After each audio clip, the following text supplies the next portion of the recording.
जय हिंद आप सभी को। देखिए ये हमारी एमपी पटवारी के लिए जो हाल ही में एग्ज़ाम चल रहे हैं उसके लिए हिंदी की स्पेशल क्लास है, जिसमें हम हिंदी के उन महत्वपूर्ण प्रश्नों को देखने वाले हैं जो एग्ज़ाम का हिस्सा बन रहे हैं प्रीवियस शिफ्ट में, और आने वाले शिफ्टों में इससे और इस तरह के क्वेश्चन जो है ना मोस्ट एक्सपेक्टेड होने वाले हैं। तो वीडियो को बड़े ध्यान से देखना है जिनका भी एग्ज़ाम आने वाले शिफ्टों पे है। ठीक है, पहले क्वेश्चन से शुरू करेंगे। पहला क्वेश्चन है कि इनमें से पयोद किसका पर्यायवाची शब्द है। तो पयोद बताना है किसका पर्यायवाची शब्द है। तो इसमें से मेघ, मेघ का पर्यायवाची शब्द क्या होता है? पयोद होता है। ठीक है, नेक्स्ट देखेंगे। अगर मैं इसके अलावा अदर ऑप्शंस की बात करूं तो जलज जो है ना, जलज किसका पर्यायवाची है? राजीव, अरविंद, कंज, कमल, ये सब किसके हैं? जलज के पर्यायवाची। कोकनद, ये भी आपका कमल, नीरज, सरोज, इस सब के क्या हो जाएगा? कोकनद। और आपका माधव जो है, माधव क्या हो जाएगा? कृष्ण, राधापति, राधा रमण, ये सब क्या होते हैं? माधव के पर्यायवाची होते हैं। ठीक है, अगला देखते हैं। निम्न में से आकर्षण शब्द का विलोम बताना है।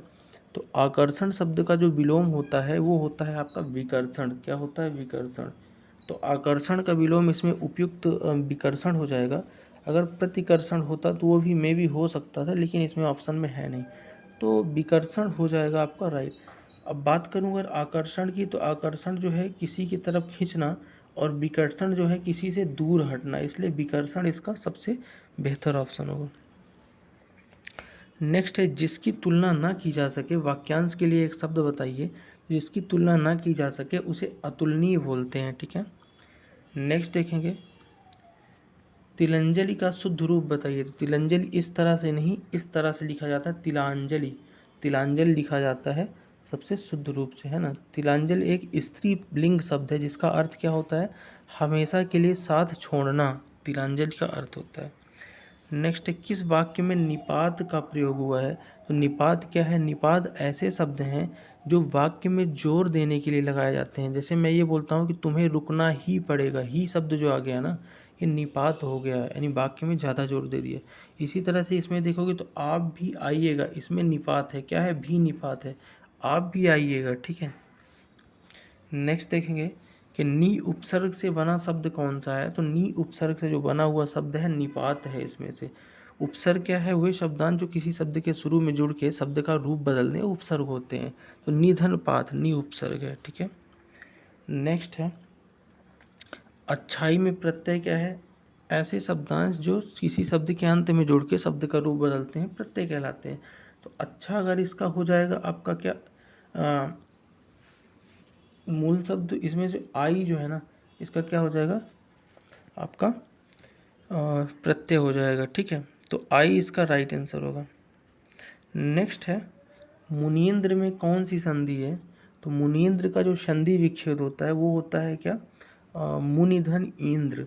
इस तरह से मुनिधन इंद्र, यानी कि इस वाली की ई और ई मिलके क्या बना रहा? बड़ी ई बना रहा। तो जब ई और ई मिलके बड़ी ई बनाता है तो दीर्घ हो जाता है, तो दीर्घ संधि हो जाएगी।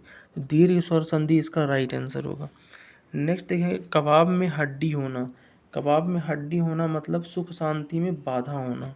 ठीक, नेक्स्ट है पीपर पात सरस मन डोला में कौन सा अलंकार है। तो पीपर पात सरस मन डोला में जो अलंकार है ना वो है उपमा अलंकार। तो उपमा अलंकार इसका राइट आंसर हो जाएगा।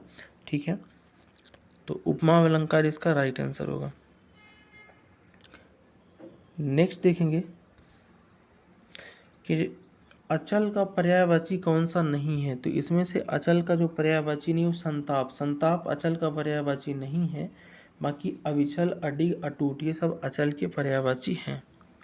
नेक्स्ट है आदित्य शब्द के लिए सही पर्यायवाची की पंक्ति चुनिए। तो आदित्य मतलब सूरज को बोलते हैं, यानी सूर्य, अरुण और पूषा, ये सबसे सही उपयुक्त पंक्ति होगी आदित्य के लिए। ठीक है, नेक्स्ट देखेंगे निम्न में से शब्दों में पर्यायवाची सुनिए। तो रात, रात का पर्यायवाची बताना है। तो इसमें से त्रियामा, रात, त्रिनिशा, रैन, रजनी, त्रियामा, ये सब क्या है?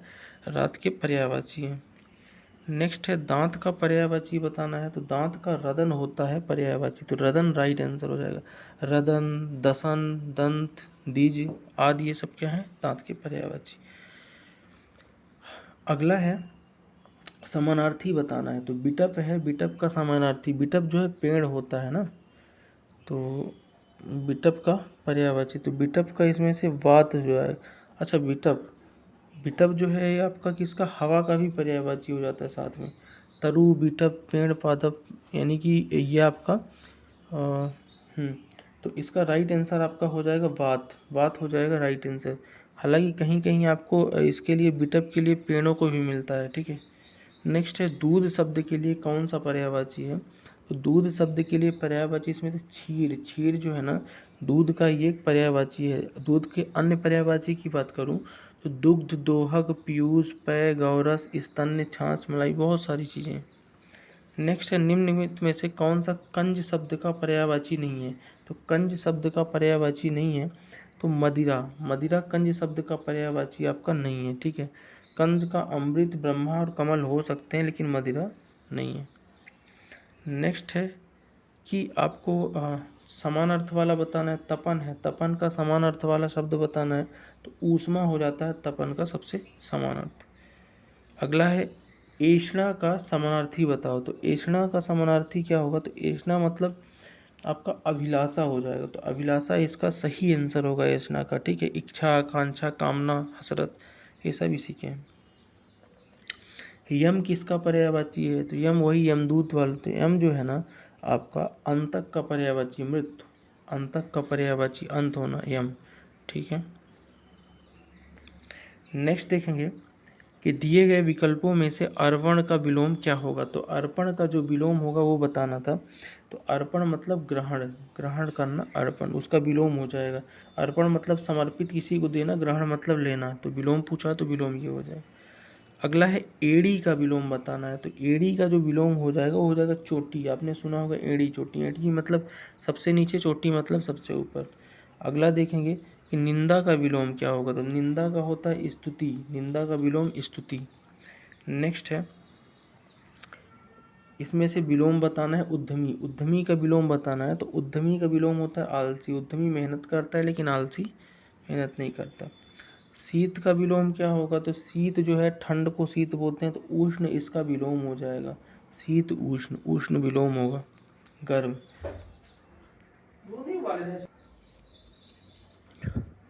अभ्यांतर का विलोम, तो अभ्यांतर का जो विलोम होगा ना, अभ्यांतर मतलब अंदर की चीज़ें, अंदर का, और बाह्य मतलब बाहर का, ठीक है, तो अभ्यांतर का विलोम बाह्य। नेक्स्ट है कृतज्ञ का विलोम बताना है, तो कृतज्ञ का जो विलोम होगा ना वो कृतघ्न हो जाएगा, क्या हो जाएगा, कृतघ्न, तो कृतज्ञ का विलोम कृतघ्न होगा आपका, और ये आपका ऑप्शन नंबर 2 हो जाएगा कृतघ्न, इस तरह से लिखेंगे, ठीक है। नेक्स्ट है कृतज्ञ मतलब किसी के उपकार को मानने वाला, कृतज्ञ मतलब उपकार को न मानने वाला। अगला देखेंगे कलयुग का विपरीतार्थक शब्द क्या है, तो कलयुग का विपरीत बताना है, तो कलयुग का उल्टा होता है सतयुग। नेक्स्ट है उत्तरायण शब्द का विलोम, तो उत्तरायण मतलब दक्षिणायन, उसका विलोम हो जाएगा दक्षिणायन, ठीक है, तो उत्तरायण का दक्षिणायन सही होगा, उत्तर दक्षिण। नेक्स्ट है विधि का विलोम, तो विधि का जो विलोम होता है ना वो निषेध हो जाएगा, विधि का विलोम निषेध, ठीक है।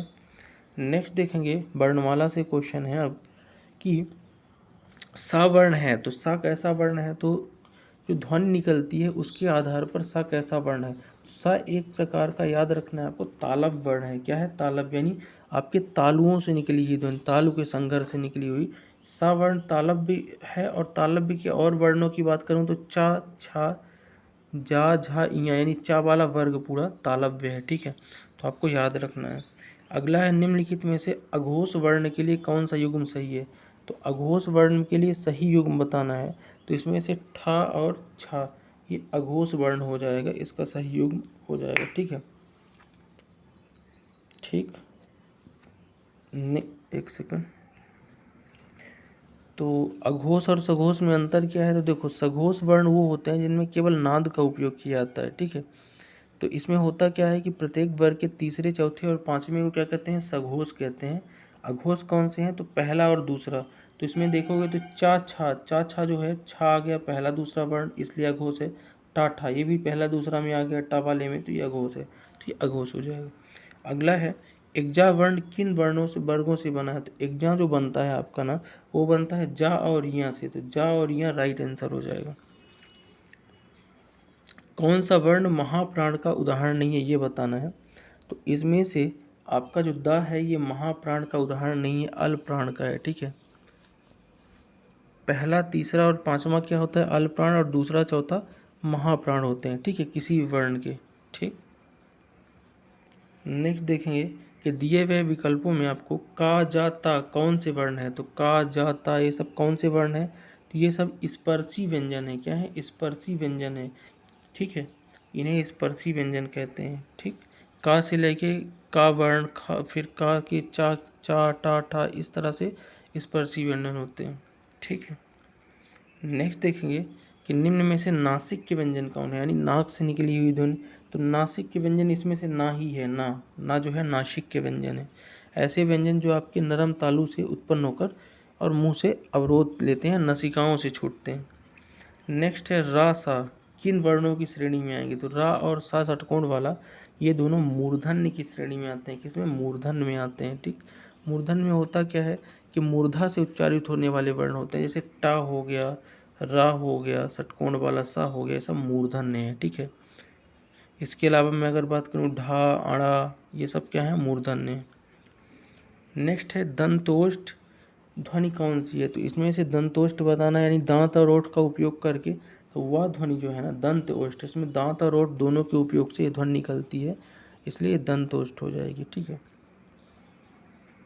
नेक्स्ट है निम्नलिखित में हिंदी वर्गों में आयोगवाह का वर्ण कौन है, तो आयोगवाह अंग और आहा ये दोनों आयोगवाह वर्ण होते हैं, याद रखना है आपको दोनों। नेक्स्ट और आज का लास्ट क्वेश्चन है कहानी शब्द का वर्ण विच्छेद क्या होगा, तो कहानी शब्द का वर्ण विच्छेद बताना है, तो ऑप्शन नंबर 3 का धन, आ धन, हा धन, आ धन, ना धन, ई, इस तरह से आपको वर्णों को तोड़ना है। तो ये कहानी का थोड़ा सही वर्ण विच्छेद लग रहा है, ठीक है। कहानी, का धन, हा, ठीक है, ये हो जाएगा राइट आंसर। तो ये थे टॉप 40 क्वेश्चन हिंदी के लिए। अब मिलते हैं नेक्स्ट वीडियो में, तब तक के लिए।